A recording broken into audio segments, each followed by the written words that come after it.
14 वर्ष पर्यंत करना चाहिए। जो शिवरात्रि बल उद्यापन होना कम से कम 14 साल ये व्रत फैला हो। और त्रयोदशी के दिन एक बार भोजन करके 14 को उपवास करें। शिवरात्रि के दिन नित्य कर्म करके शिव मंदिर में जाकर विधिवत पूजन करें। दिव्य गौरी तिलक करके मंडल बना करके मध्य में लिंग तो भद्र सर्व तो भद्र बना करके चक्र का निर्माण करें। और प्रजापत्य नाम से वस्त्रों फलों दक्षिणा सहित स्थापित करके सुवर्ण या मिट्टी का कलश स्थापित करें। और पार्वती सहित शिव की मूर्ति स्थापित करके पार्वती बाई शिवजी दाई रखे उनकी मूर्ति रात में पूजन करें। ऋतुजों सहित आचार्य का वर्ण करें और उनकी आज्ञा से शिव जी का पूजन करें। प्रत्येक पहर में पूजा करता हूँ। हम तो सुबह बड़े बर्तले भगवान पे बंदा आरती करी खा देता हुआ तो ये नहीं बस शिवरात्रि पर प्रत्येक पहर में पूजा करें। रात्रि का जागरण करें। नृत्य गीतों का आयोजन करें। भजन कीर्तन होते रहे। यज्ञ ऋतु को स्त्री सहित दक्षिणा देकर वस्त्र आभूषण दान करें। जो ब्राह्मण आप बिठाए हैं उनका भी कहते हैं वस्त्रादि से पूजन करके उनको दान दें। बछड़े वाली गाय आचार्य को दान देकर शिव जी की पूजा में अज्ञान से होने वाली पूजा की त्रुटि क्षमा होती है। गौदान जरूर करवल, लेकिन कैसे? बछड़े वाली गाय बछुरदान नहीं करो, गौदान कर जिसके साथ बच्चिया भी हो। कम से कम बच्चिया ले तो नहीं हुआ तो कम से कम भी हो उसके पेट में बचिया हो। बोले गौ माता की। ऐसा करने से कहते हैं जो व्रत में न्यूनता भी है वो भी संपूर्ण हो जाता है। तो ऋषि कहने लगे हिमावास सोचिए इस व्रत को पूर्व में किसने किया और कृपा करके कहते हैं वो हमें सुनाइए। तो सूर्य जी कहने लगे सुनो, मैं प्राचीन काल में संपूर्ण पापों का नाश करने वाला निषाद के इतिहास का श्रवण कराता हूँ। निषाद माने बहेलिया और जो पशु पक्षियों का शिकार करता है। अरे इतिहास सुनाता हूँ, आप सुनिए इस इतिहास को। पहले एक गुरुदुरा नाम का कुटुंबी जीव हत्या कर्म में लीन एक भील था। एक आखेटक था, वो चोरी करता, वन में जाकर पशु पक्षियों को मारकर लाता। उसने बचपन में अब तक कोई धर्म का काम नहीं किया। वो समय बीत गया। अरे एक दिन कहते हैं ये जो शिकारी था बहेलिया भील, शिवरात्रि के दिन उसके माता पिता कहने लगे हम भूखे हैं भाई, हमें भोजन दो। और वह भोजन की तलाश में वो जो भील था जंगल में गया। सारा जंगल छान मारा बोलेला, लेकिन आज कुछ नहीं मिल रहा। कुकड़ा कुकड़ा कुछ नहीं मिला। आपका मिला चुका बाघ मिला थी पर 5 मिली हम तो ये रेमोना बाघ नहीं चाहिए 5 देखिए घरों बटे रखता सड़क में 5 बाघ। चलो माता की सवारी बोले जगदम्बे मैया की। अरे कुछ नहीं मिल और भील सोचने का क्या करूं। भूखे माता पिता और गर्भवती पत्नी का भरण पोषण कैसे करूं, क्या खिलाऊं, ऐसा सोच करके कहते वो जो भील था शिकार की आशा में एक सरोवर के किनारे खड़े बेल के वृक्ष पर चढ़ गया। एक बेल और डाल था बोले वो बैठ गया कि रात कोई ना कोई जीव हम पानी पीना खुणा आलो और जानू पानी पीना को एकदम बाण चलो लो और वो मार के गाली लो। तो कुछ देर बाद वाल हमें एक प्यासी हिरणी आ गया और भील खुश हो गया। और जानू ये धर्म खुणा धनुष पर बाण चढ़ाया वाला ऊपर क्या है कि वो एक पानी बोतल की दगड़ी धरी से पानी के तुमड़ी धरी रहे। तो उस पानी के पात्र का थोड़ा सा जल और बेलपत्र भी झड़ गई और उस वृक्ष की जड़ में शिवलिंग पर गिर गए। वहां पर शिवलिंग स्थापित वो में फोड़ गई। और हिरनी कहने लगी हे भील तेरी क्या इच्छा है। जब वो देखा कि बाण एल में जने तो भील बोलो मैं सारे परिवार भूखी चला और मैं तुम मारे के लिए जाने ही मेरा परिवार भोजन करो लो मीू थे तृप्त करो लो और मेरा बच्चों थे रोटी मिल लो। ये ले भाई रोटी की खातिर नर देश और विदेश जाई, हर रोटी की खातिर नारी नाचत खोली चोटी है रोटी की खातिर नर साध का बेस धरे, अरे रोटी के खातिर नर साध बात खोटी है। शिकारी भील ने धनुष पर बाण चढ़ाई और जब व्याघ्र मृग बनी का हे भील, मेरे मांस से तुम्हारा परिवार तृप्त होगा, इससे उत्तम कोई दूसरा पुण्य नहीं है। यदि मेरा शरीर त्यार परिवार भूख मिटाना काम मुझे दे सकड़ कर क्या, इस लोक में जो पुण्य उपकारी जीव पुण्य को प्राप्त करता है, उसका पुण्य 100 वर्षों तक भी खत्म नहीं होता। कहने लगी उपकार कर सेवा यत् पुण्यम जायते तिहा तत्पुण्यम शक्यते नैवा वर्तुम वर्षशतैरपि। वे पुण्य को 100 वर्षों में कोई व्याख्या नहीं कर सकते। पराये काम जो आता उसे इंसान कहते हैं, सताता जो गरीबों को उसे हैवान कहते हैं। और मृग बनी चाहे भील, लेकिन मेरे एक प्रार्थना है बोला, मैं अपने बच्चों से बोला अपन बहना स्वामी से सौंप के आ जा, तुम्हें थे बात मान। भील के न मानने पर मृगी फिर बोली, वेल वाला बड़ी मुश्किल से तो पाई है, आप क्या कमरा गाय जाएगी तो न्यारा बुए बाबा उससे कुछ मर जाए। लेकिन वो मृगी कहने लगी, देखो कितनी बड़ी बात बोली, पिबन्ति नद्यः न स्वयमेव नाम्भः स्वयं न खादन्ति फलानि वृक्षः नदन्ति सस्यं खलु वारिवाः परोपकाराय सतां विभूतया। नद्या स्वयमेव जलम न पिबन्ति, नदियां अपना पानी अपने आप नहीं पीती दूसरों के लिए।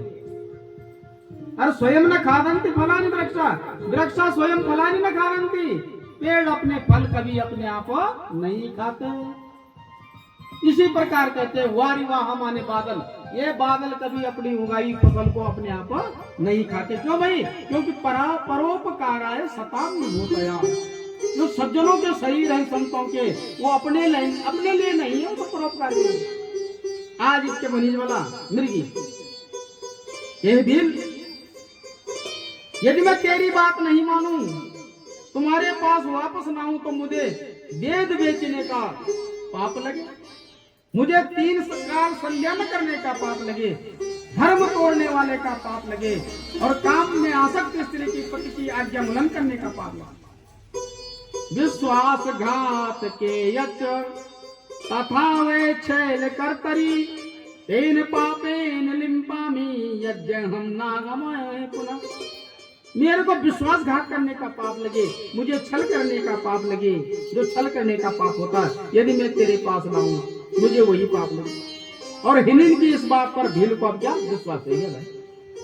और हिनिनी पानी पीकर चली गई, तब तक 1 प्रहर हो गया, और उसमें ब्याज के पात्र से जल और बेल पत्ते गिरे, और उससे शिव जी की प्रथम प्रहर का शिवरात्रि का पूजन हुआ। अनजानो मनुष्य। कुछ देर बाद मृगी की बहना जी पानी पीने के, और की मैं अपने बहन छोड़े अपने बच्चा, वो आ गया सामने, और जब उसे देखा तो पुनः धनुष पर बाण चढ़ाते हुए काम हो गया, थोड़ा पानी भी गिर गया, थोड़े बेल के पत्ते भी गिर गए, और नीचे शिवलिंग पर गिरने से दूसरे प्रहर की पूजा पूरी हो गई। और धनुष पे चढ़े हुए बाण को देखकर हिरनी कहने लगी, हे व्याध, मैं अपने बच्चों को अपने मृग को सौंप कर आती हूँ। जब वेलवाल भाई कि मेरा माँ बाप भूखा चाहिए, बल मैं आ जाऊं, लेकिन मेरा जो बच्चा चाहिए मैं अपने पति सौंप दूं, तब तू मुझे मार देना। व्याध बोला, पहली मृग पहली वाले बता लग नहीं बोल, हमने कौन जो में चक्रम वो है क्या छा बोली, ये नहीं बोली, हे व्याध, यदि मैं तेरे पास वापस ना तो मुझे झूठ बोलने का पाप लगे, दूसरे की स्त्री भोगने का पाप लगे, विष्णु भक्त शिव भक्त की निंदा करने का पाप लगे, दूसरों को सताने का पाप लगे। और उस मृगी की जब ऐसी बातें सुनी तो फिर कहते हैं इस शिव भक्त को फिर क्या हो गया भाई, फिर विश्वास होने लगा। हिरनी की ऐसी धर्मपरायण बातों को सुनकर व्याध ने उसे भी जाने दिया, जा तू चल रहा। और कुछ देर बाद कहते हैं हिरण भी सरोवर में पानी पीने आ गया और शिकारी ने उसको मारने के लिए फिर धनुष बाण चढ़ा, फिर कुछ पानी गिरा, कुछ बेल के पत्थर चढ़े उस शिवलिंग के ऊपर और नीचे शिवलिंग पर गिरे और दैव योग से धीर के द्वारा तीसरे पैर की भी पूजा हो गई, पूजा संपन्न हो गई। शिकारी को बाण चढ़ाते हुए मृग बोला, धन्योहम पुष्टिमानद्या भवतृप्ति भविष्यति यस्यांगम नोपकारार्थम तस्या सर्वं वृथा गतम। अरे आज मैं धन्य हो गया, आज मैं तुम्हारे परिवार का भोजन बनूंगा। जिसके शरीर से दूसरे का उपकार न हो तो ऐसे शरीर का भी क्या करना। पर उपकार वचन मान काया, पर उपकार वचन मन काया। मैं अपनी पत्नी को और बच्चों को बता के आ रहा हूं, मैं अवश्य वापस आऊंगा। जो मनुष्य, और वो कहने लगा भाई पहली बार तू छोड़े नहीं मिली। अब वो तो अभी जो मनुष्य सामर्थ्य होकर भी परोपकार नहीं करता उसकी सामर्थ्य जब होती है वह परलोक में भी नरक में जाता है। ये बात सत्य से ये संसार स्थित है, असत्य से तत्क्षण पुण्य नष्ट हो जाता है। यदि मैं अपने बच्चों से मिलकर नहीं आऊं तो मुझे संध्या के समय में समागम करने का पाप लगे, शिवरात्रि व्रत में दिन में भोजन करने का पाप लगे, शिव आराधना किए बिना भोजन करने से जो पाप लगते वो सब मुझे लगे। श्रोती जी कह रहे हैं, ऋषियों व्याध ने उस मृग को भी जाने दिया और मृग अपने परिवार में पहुंचा तो वार्तालाप होने लगे। अब सब बचाने क्यों कि सत्य का आश्रय लेकर हमको वहां जाना चाहिए, हम उसको विश्वास दे के आए, हमें वहां उसके पास जाना चाहिए। तो बड़ी हिरण मुनि बोला, मैं व्याध पहले कहकर आई हूं, पहले मैं जाऊंगा। पहले वचन कह दूं बोला मैं आ गया, पहले मैं जाऊंगी, तुम दोनों बच्चों के पास रखो। तो छोटी मृगी के वही था, मैं छोटी हूँ और बड़ों की सेवा करना मेरा धर्म है, इसलिए पहले मैं जाऊंगा, तुम दोनों यहाँ पर रहो। हिरण बोला, तुम दोनों बच्चों को पालो, क्योंकि बच्चे माता द्वारा ही पलते हैं, बाबा वाल हुए नहीं हुआ, वो जरूर चाहता। इसे सुनकर दोनों हिरनी कहने लगे, वैद्य पे जीवन अभिशाप होता है, बगैर पति के रहना कहते अभिशाप है, उससे जीना तो मरना श्रेष्ठ है। अंत में तीनों बच्चों को दूसरे हिरण को सौंपकर तीनों ही सरोवर पर आ गए। वो अपना बाल बच्चा वाला और हिरण थे दी और तीन चली के तीनों बच्चों नहीं, पीछे उनके बच्चे भी उसी स्थान पर आ गए। लेकिन उनमें परसों तो 3 माह को बुए जगह बुए नहीं देखा मन सड़क पर खेलना चाहो तो बुए की तरह लेते बोले। उसी समय व्याध ने कहते हैं धनुष पर बाण चढ़ा, जिससे कुछ बेल पत्थर और पानी फिर गिर गया और बूंदे नीचे आकर के शिवलिंग पर गिरी और चौथे पैर की पूजा संपन्न हो गई और इस व्याध के सारे पाप क्षय हो गए। दोनों हिरनी और हिरण कहने लगे, हे व्याध सप्तम हे शिकारी, अब आप हमारे शरीर को सार्थक करके अपने परिवार का भोजन तैयार करो, हम आए गमन।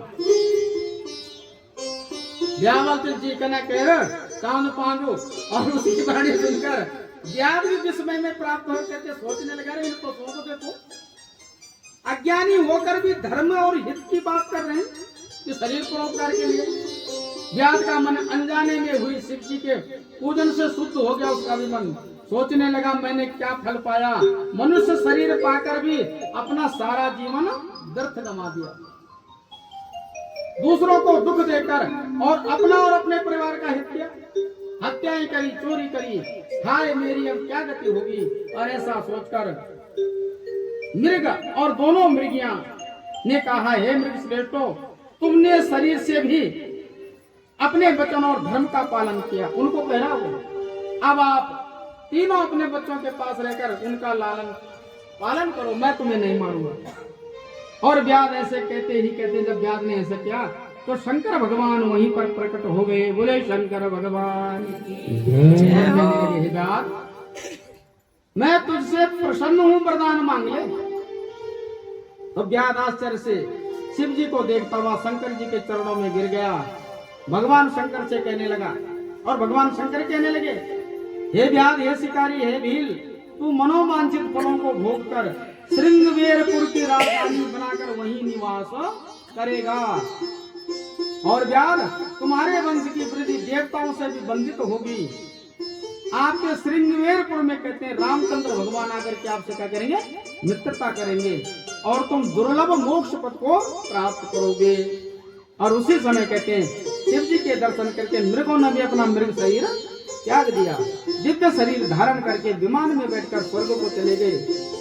और तब उस अर्बुदाचल पर्वत पर शिव जी व्याघ्रेश्वर नाम से प्रसिद्ध हो गए। और वह भी आदमी भील बनकर श्री रामचंद्र जी कृपा प्राप्त करते दुर्लभ भोगों को भोग कर सायुज्य मुक्ति को प्राप्त हुआ। बोले शंकर भगवान शिव महापुराण की, ताड़केश्वर धाम की जय। आज बताना लाल चुचू मेरी तेरी, लाल तेरी चोली, ओ लाल चुचू मेरी तेरी, लाल तेरी चोले, लाल चीनी चोली माझी, लाल चीनी चोली, ओ लाल चीनी चोली माझी, लाल चीनी चोली, लाल चुचू मेरी तेरी, लाल तेरी चोली, ओ लाल चुचू मेरी तेरी, लाल तेरी चोले, तेरी तेरी तेरी तेरी चोली।